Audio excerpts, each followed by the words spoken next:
Bismillahirrahmanirrahim. Assalamu alaikum dear students. Today our topic is importance of microeconomics.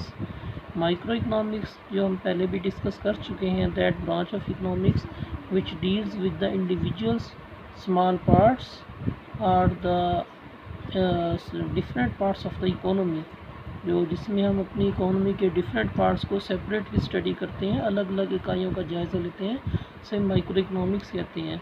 तो सबसे पहले जो importance of micro economics is for the consumer. Consumer कौन होता है? Any person who consume something is known as consumer. तो micro economics consumer को भी गाइडलाइन प्रोवाइड करती है। कैसे? कि it provides the ways for proper allocation of money. Money is a resource. ये मनी एक रिसोर्स है जिसको हम डिफरेंट यूजेस में ला सकते हैं। तो प्रॉपर एलोकेशन उसकी कैसे होगी? ऐसी चीज़ों पे वो स्पेंड करे जिससे उसे मैक्सिमम सेटिस्फेक्शन मिल रही हो, मैक्सिमम यूटिलिटी मिल रही हो।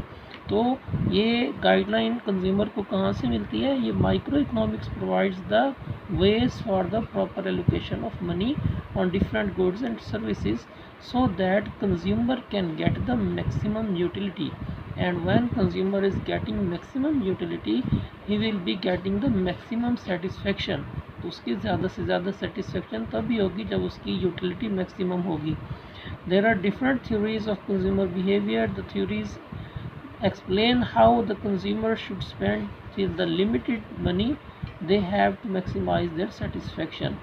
तो पहला पॉइंट जो था हमारा माइक्रो इकोनॉमिक्स का वो ये है कि ये कंज्यूमर्स को किस तरह गाइडलाइन प्रोवाइड करती है, कंज्यूमर्स की कैसे ये हेल्प करती है कि वो ज़्यादा से ज़्यादा सेटिस्फेक्शन हासिल कर सकें। Number 2 is importance for the firm और बिजनेसमैन। फर्म क्या होती है? Firm is a unit of production. किसी भी कारोबारी इकाई को फर्म कहते हैं।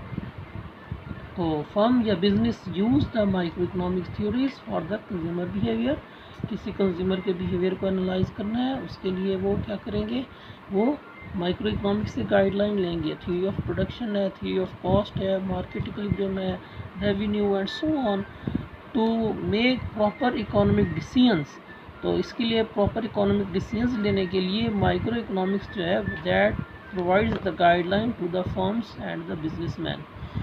The microeconomics helps them to know the purchasing power of the ability to pay, proper combination of inputs to minimize the cost or maximize profit, effects of change in tax rates, subsidies and so on। तो micro economics जो है वो business firms को businessman को, जो भी producers हैं उनको गाइडलाइन प्रोवाइड करती है। और वो गाइडलाइन कहाँ से लेते हैं? वो इकोनॉमिक्स की जो थ्योरीज़ हैं कंज्यूमर बिहेवियर के ऊपर है। थ्योरी ऑफ प्रोडक्शन कि हम प्रोडक्शन करना चाहते हैं, हम कोई चीज़ प्रोड्यूस करना चाहते हैं तो हम उसे कैसे प्रोड्यूस करें, कौन सी टेक्निक हम अडॉप्ट करें जिसमें हमारी जो है वो मैक्सिमम बेनिफिट हमारे लिए बेनिफिशियल हो, हमें उसका बेनिफिट ज़्यादा से ज़्यादा हो, तो उसमें हमारी कॉस्ट मिनिमम हो और हमारी प्रोडक्शन मैक्सिमम हो, ताकि हमारा कॉस्ट और रेवेन्यूज़ में जो डिफरेंस है वो मैक्सिमम हो। और जब वो डिफरेंस मैक्सिमम होगा तो it means we will be earning maximum profit. Next is importance to the government. Micro economics जो है वो गवर्नमेंट को भी गाइडलाइन प्रोवाइड करती है।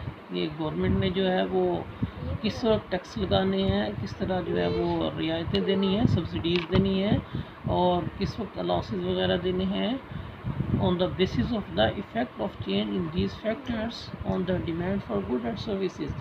Some goods are levied while some are subsidized। कुछ चीज़ें ऐसी होती हैं जिनके ऊपर गवर्नमेंट टैक्स लगा देती है, जिनकी कंजम्पशन को डिस्करेज करना हो गवर्नमेंट उस पर टैक्स लगा देगी। और ये इंफॉर्मेशन माइक्रो इकोनॉमिक्स प्रोवाइड करेगी कि कौन सी जो गुड्स एंड सर्विसेज हैं जिनके ऊपर टैक्स लगा के उनको डिस्करेज करना है, और कौन सी चीज़ें ऐसी हैं जो इकोनॉमी जो सोसाइटी के लिए ज़्यादा बेनिफिशियल है उनको जो है अप्रिशिएट करने के लिए उसको सब्सिडाइज़ किया जाए, उनके ऊपर जो है ना वो रिलैक्सेशंस दी जाए। तो this guideline will also be provided to the government by that branch of economics which is known as micro economics. The salaries and allowances are adjusted on the basis of relationship between these variables and demand. Interest rates, exchange rate, money supply too are changed with the help of micro economic theories.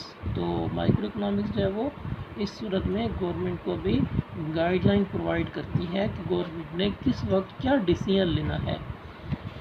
Next is the importance for the study of the economic sciences. Economics की ना different branches हैं। Economics जो है एक बहुत बड़ा wide subject है, इसको डिफरेंट ब्रांचेज में जो है वो क्लासीफाई किया गया है। तो जो दूसरी ब्रांचेज हैं उनको स्टडी करने के लिए भी पहले हमें माइक्रो इकोनॉमिक्स का सहारा लेना पड़ता है। We have to depend on the micro economics. Micro economics helps us to study of other economic sciences like macro economics. और मैक्रो इकोनॉमिक्स क्या है? Aggregate analysis, analysis of the economy as a whole. तो as a whole analysis करने से पहले हमें क्या करना पड़ेगा? पहले individually all the units separately उनको अलग अलग स्टडी करना पड़ेगा, और वो सेपरेट स्टडी जो है that will be conducted under the micro economics. Public finance, how to generate the resources and where to spend, government revenue raising and revenue spending activities, public finance. Monetary economics, monetary theories क्या है, monetary policy क्या है, money से related जितनी theories हैं वो सारी की सारी, labour economics and international trade economics and so on. जितने भी इकोनॉमिक्स की और ब्रांचेस हैं और साइंसेस हैं, सब्जेक्ट्स हैं इकोनॉमिक्स के अंदर, उन सब को एनालाइज करने के लिए माइक्रो इकोनॉमिक्स से हेल्प लेना पड़ती है।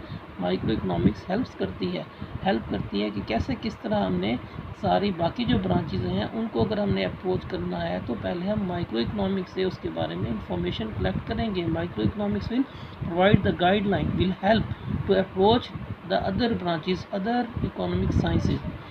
The theories and laws of these economic sciences are based upon microeconomic theories and laws.